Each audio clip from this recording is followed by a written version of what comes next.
إبراهيم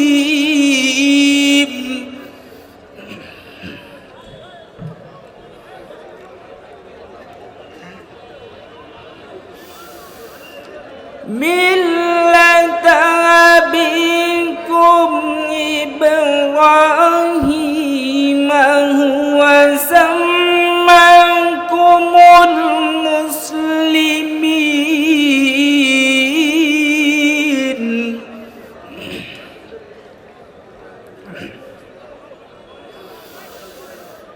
من قبل وفي هذا ليكون الرسول شهيدا عليكم وتكونوا شهداء على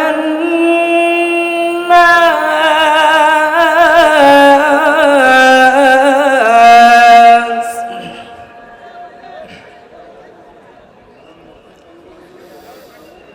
فأقيموا الصلاة وآتوا الزكاة واعتصموا بالله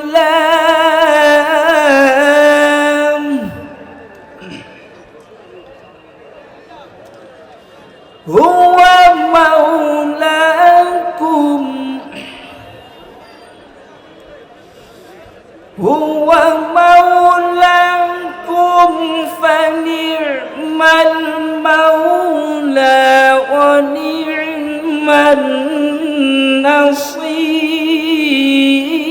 النصير فنعم المولى ونعم النصير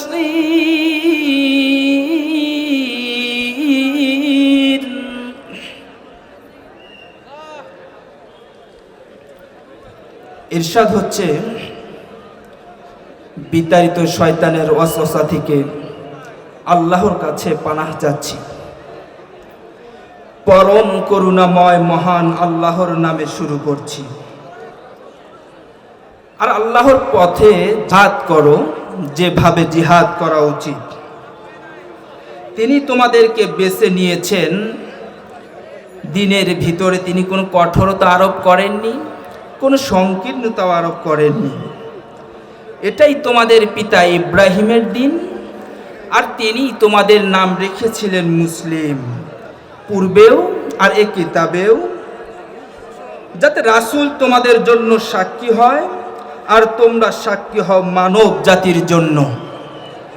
কাজেই তোমরা নামাজ প্রতিষ্ঠা করো, যাকাত দাও, আল্লাহকে ঐক্যবদ্ধভাবে ধারণ করো। তিনি তোমাদের অভিভাবক, তিনি কতই না উত্তম অভিভাবক, তিনি কতই না উত্তম সাহায্যকারী।